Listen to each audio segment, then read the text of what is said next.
Hi, this is Bill Monty. Welcome to Bill Monty's Guide for Getting Older, the podcast not about being old, but about the process, the adventure, the journey of getting older.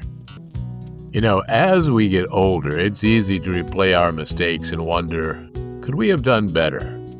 But what if the real measure of life isn't whether or not we achieved, perfection?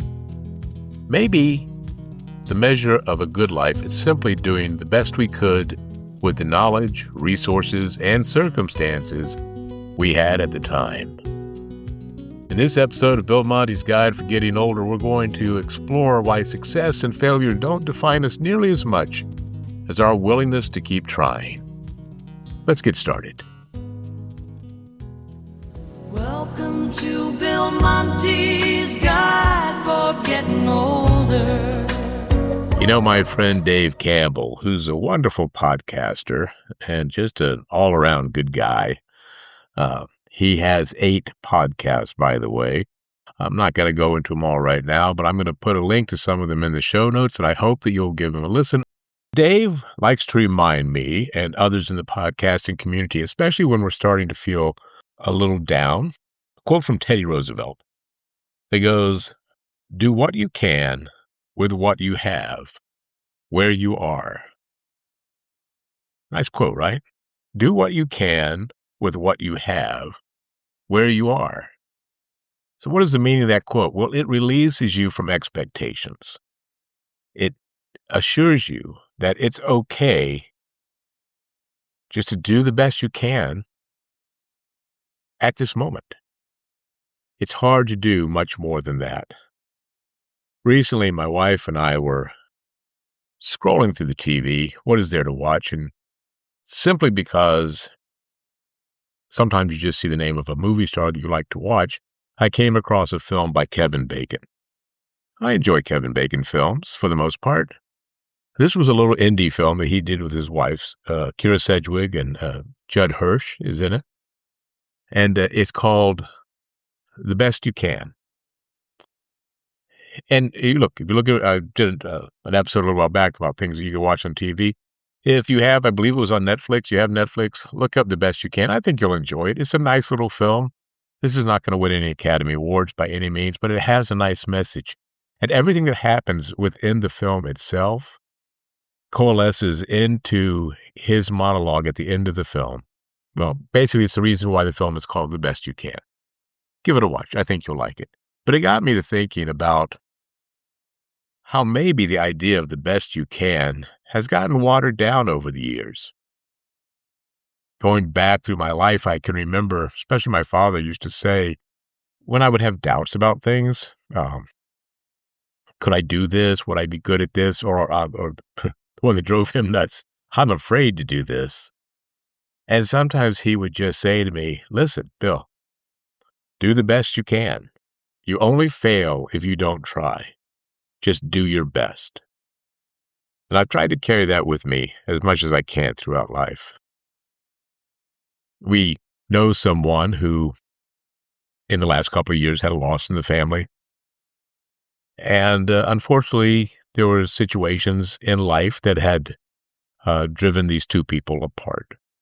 And one of them was that one person felt the other was not living up to his capabilities in life. And then when the other person passed away, he felt bad. There was, of course, anger and a little bit of resentment and a little bit of, no, I was right, he was wrong kind of thing. And I know my wife and I just kind of looked at each other and said, the thing is, though, that the person who passed, he did the best he could with what he had, where he was. He was a nice man who never meant harm to anybody. He just chose a path that his loved one chose not to like. That's the way it goes. But I thought it was sad that he couldn't recognize of the person who passed that he was just doing the best that he possibly could. So between that happening and the Kevin Bacon film, it made me think maybe these are ideas, lessons that we can learn that life teaches us. Because after all, is it really so hard these days to not accept that someone is doing the best they possibly can? I think it is harder. I think we live in a world where if you do the very best that you possibly can and you don't succeed, especially in someone else's eyes, not only do they consider you a failure, but you start thinking of yourself that way too. You measure yourself against everyone else's opinion. I just want to remind everyone that another person's opinion of you is not the measuring stick to whether or not you have lived a good life or whether or not you are successful. There are plenty of successful people I have known in my life that I wouldn't care what happened to them. Their success means nothing to me because they're not good people. I know other people that maybe the world would call failures or people who don't try hard. But I know for a fact that these are people who have tried their very best, that they have done the absolute best that they possibly can. I mean, look, have you ever looked back on something you did years ago and thought, I wish I'd handled that differently? I have. Maybe it was something that you said to your children. Yes, man, I have one of those. Maybe it was a career decision. Maybe it was something that someone did that changed a career that you had. Maybe it was money. Maybe it was your health.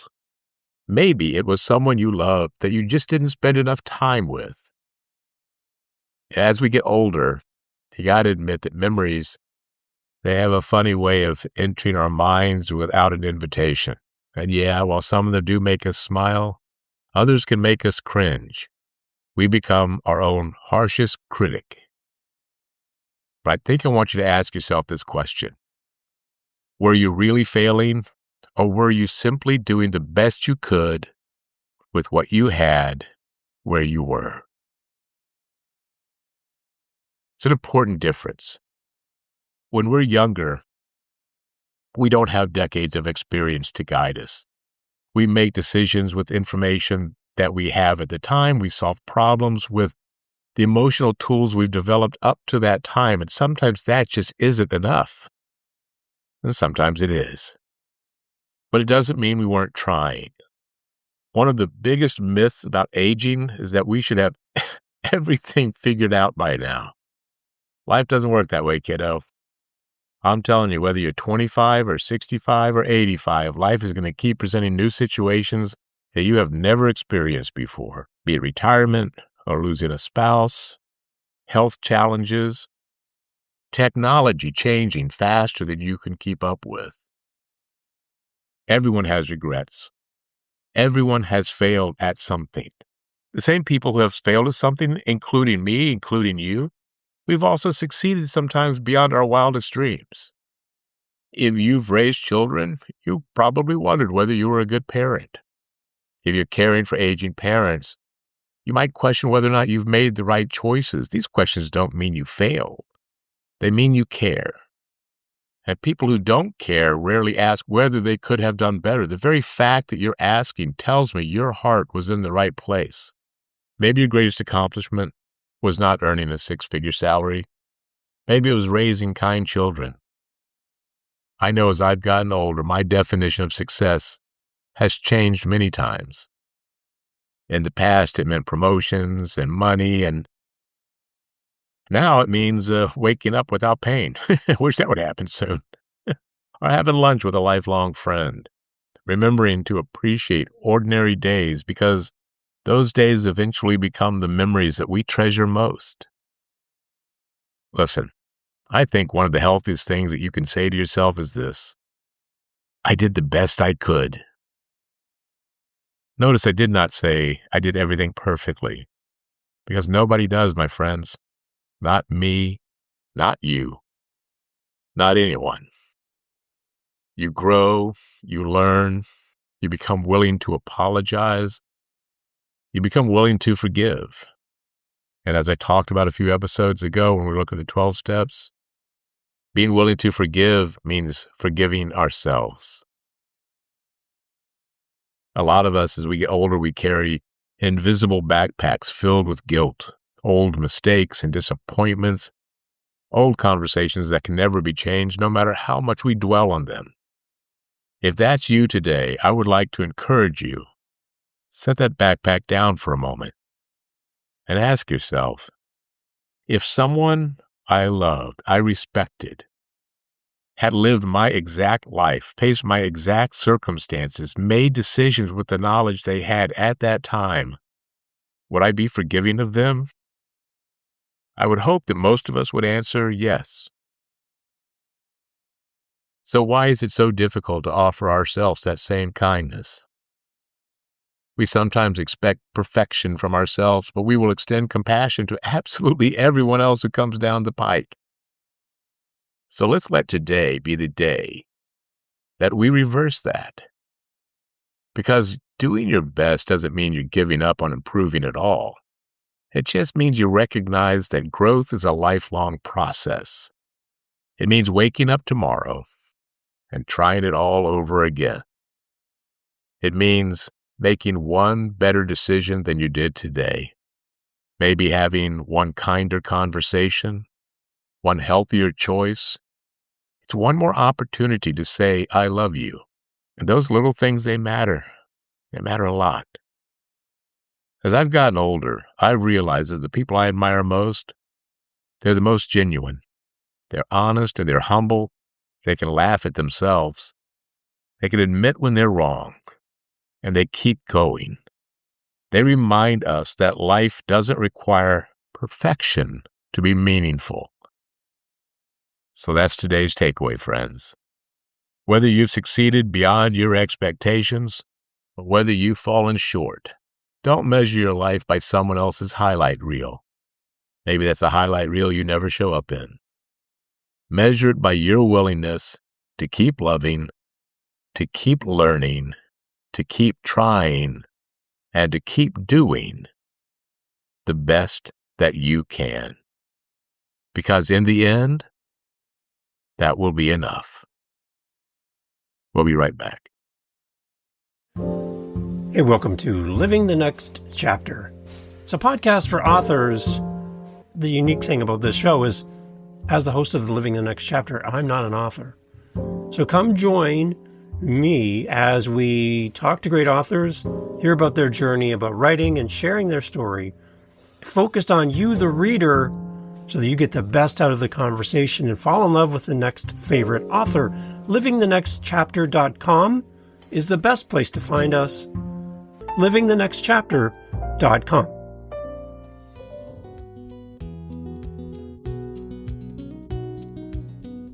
Again, friends, the name of that film was The Best You Can. It stars Kyra, Sedgwick, and Kevin Bacon, Judd Hirsch. I think you'll like it. Look it up. I think you'll enjoy the film. At this point, I'd like to, I want to talk a little bit about the podcast itself. I get a lot of requests from people who want to be guests on this show, who want to be interviewed. I want to know. I try to get back to each and every one of you. I do try. I'm doing the best I can to kind of tag into this, right? But I'm a one-man show. I create, I produce, I edit, I add the sound effects, the music. I put it out there for distribution, and then I start the process all over again. So please accept my apologies if I haven't gotten back to you in a timely fashion. If you're reaching out to me, be patient. At this time, I'm not doing interviews. I just don't have the time, frankly. And I'm going to say, if you have written a book and you would like someone to help promote it, or you just want to talk about it, again, I'll mention my friend Dave Campbell. He has a podcast called Living the Next Chapter, where he speaks with authors, famous authors, and people who are trying to find their place in the world of being an author. Look up Dave Campbell, Living the Next Chapter. He would love to speak with you. He too has a busy schedule, but he seems to manage his time a little bit better than yours truly. Anyway, thank you for reaching out. Keep reaching out. I do have all of your names in a little file, and one day, I promise, I will get back to you. We're probably looking at doing interviews as we go more into 2027 at this time, but who knows? If the right idea comes along, I'll see if I can reach out. I'd also like to ask you a favor. If you enjoyed this episode, please subscribe. Please share it with someone who you think might also get something out of it. And be sure to follow the podcast wherever you listen. If you're watching on YouTube, please click that like button, leave a comment, because those simple actions, they tell podcast platforms that the show is worth recommending to others. That helps us reach more people who might need a little encouragement. If you'd like to help me keep making new episodes and maybe get to those interviews eventually, I ask you please support the show through the Buy Me a Coffee. Just visit buymeacoffee.com and search for Bill Monty. Every bit of support helps cover production costs and keep the podcast growing. And I thank you so much for listening, for hitting that play button every time a new episode comes out, for going back and replaying some of those old episodes. I thank you for being there. Until next time, remember, getting older is not about giving up. It's about continuing to grow, continuing to learn, and continuing to discover that every day is another opportunity to do the best that you can. I'm Bill Monty. Be safe and be kind. If it's warm outside but you're feeling colder, not sure what to do without a friendly shoulder, you're not alone, so start feeling bolder. Welcome to Bill Monty's Guide for Getting Older.